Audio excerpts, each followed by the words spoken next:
no quiero ser igual. Renuévame,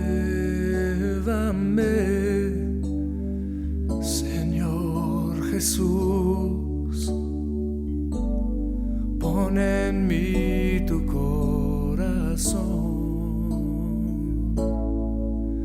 porque todo lo que hay dentro de mí necesita ser cambiado, Señor, porque todo lo que hay dentro de mi corazón necesita más de ti.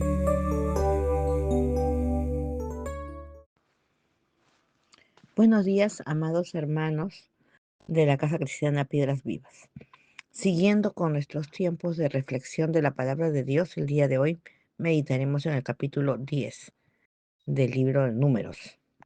Este libro, Números, relata la travesía del pueblo de Israel por el desierto, rumbo a la tierra prometida. Como lo hemos visto en los primeros capítulos, es Dios pues quien establece el orden en el campamento, organiza las tribus, designa a los levitas, da instrucciones sobre la pureza y la santidad, y además establece la manera de moverse bajo su presencia. En este capítulo 10, que consta de 36 versículos, los cuales podemos comentarlos en 4 porciones. Del versículo 1 al 10, donde dice Dios: hazte 2 trompetas de plata, de obra de martillos, le servirán para convocar a la congregación y para hacer mover a los campamentos. Dios así introduce las trompetas de plata, que eran diferentes del cuerno de carnero, el shofar, que usaban constantemente, comúnmente para las batallas, pues, ¿no? Estas no eran simples instrumentos musicales. El propósito inmediato era de ser señales de dirección y autoridad divina. Con ellas se convocaba a la comunidad, se ordenaban los movimientos del campamento en el orden que Dios ordenaba y se tocaban para reunirse, para formar la unidad. Al toque de una trompeta, con los líderes, con los jefes. Al toque de 2 trompetas, con todo el campamento, con todo el pueblo. También designa quiénes las tocarían, serían los sacerdotes. Y para el movimiento del pueblo, estas daban la señal para avanzar. Israel no se movía por capricho, sino al ritmo de Dios. Números 10:5 dice: cuando ustedes toquen un toque de alarma, las tribus acampadas al oriente partirán. También con estas se llamaban en la guerra la trompeta, pues, ¿no? El sonido de la trompeta en batalla era un clamor a Dios para que se acordara de su pueblo y les dice la victoria. Como dice Números 10:9, cuando en la guerra vayan con sus enemigos, el Señor Dios se acordará de ustedes y los rescatará de sus enemigos. No era solo militar, era un recordatorio espiritual de la total dependencia en Dios. También lo sucedían en las fiestas solemnes, en la alegría y en el gozo del pueblo, de las solemnidades. Es decir, eran trompetas de adoración, pues también se usaban esos días de alegría. Representaban pues alabanza, gratitud y recuerdo de la fidelidad de Dios. Siguiendo con los versículos del 11 al 28, vemos cómo Dios comienza el movimiento del pueblo, ¿no? Dios nos mueve en su tiempo. Así dice la palabra, que el día 20 del segundo mes del segundo año, Israel, por mandato de Dios, levantó el campamento y se movió por primera vez desde el Sinaí. Las tribus marchaban en el orden que Dios había establecido, con el arca y el tabernáculo en el centro. Nadie avanzaba antes ni después, sino en el tiempo señalado y en el orden señalado. Esto nos revela pues que Dios solo da un destino, también nos marca el ritmo. Números 13, versículo 13, 10, versículo 13 dice: así fue la primera vez que marcharon, tal como el Señor le había ordenado a Moisés. Después, una evaluación de los versículos del 29 a 32, se ve la dirección que nos da el Señor. Moisés en esos versículos invita a su suegro Joab a acompañarlos y les dice, nosotros vamos al lugar que el Señor ha prometido.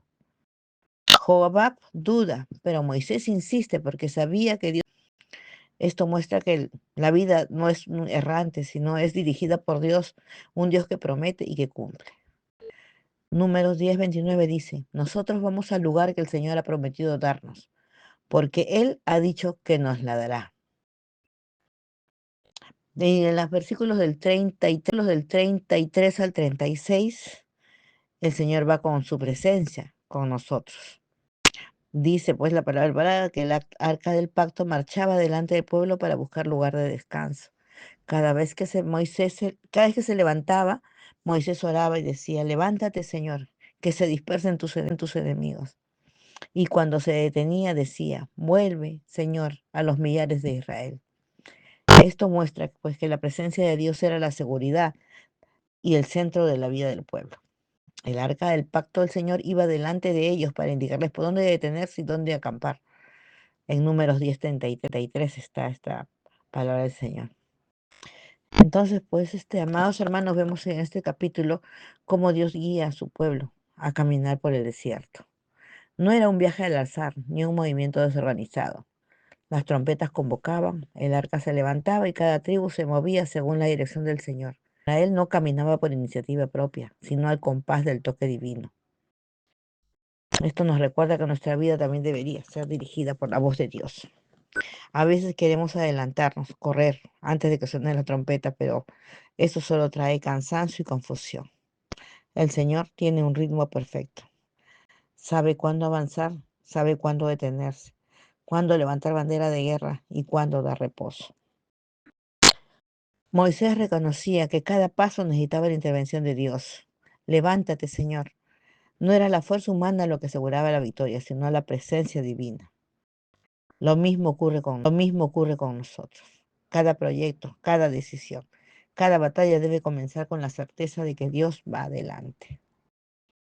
Entonces, la vida cristiana no es un caminar improvisado, sino una marcha segura detrás de la voz y la presencia del Señor.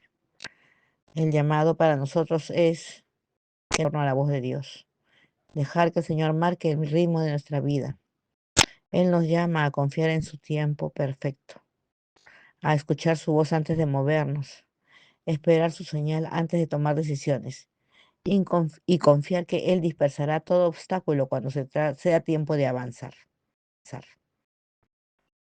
Pues gracias a Jesucristo, he leído en una revista que nosotros tenemos su palabra y al Espíritu Santo como nuestro GPS espiritual. Cuando dudemos del camino, recordemos que Dios no nos lleva a cualquier lugar, sino al cumplimiento de su promesa. Así pues, nuestra vida cristiana no depende solo de señales externas, sino de la seguridad de que Dios va adelante y con nosotros en cada paso. Oremos, hermanos. Señor, gracias porque tú no nos dejas caminar solos. Señor, queremos aprender a caminar a tu paso. Tú nos convocas a ser un solo pueblo y nos mueves en tiempo perfecto. Perdóname, Señor, cuando me adelanto o cuando me atraso en obedecer. Gracias, Señor, porque tú nos guías a hacer tus promesas y nos acompañas con tu presencia. Padre bueno, ayúdanos a afinar el oído a tu voz, a obedecer seguros sabiendo que tú siempre estás con nosotros. Gracias, amado Padre. En el nombre de Cristo Jesús oramos. Amén. Bendiciones, hermanos. Porque todo lo que hay dentro de mi corazón necesita más de ti. Necesita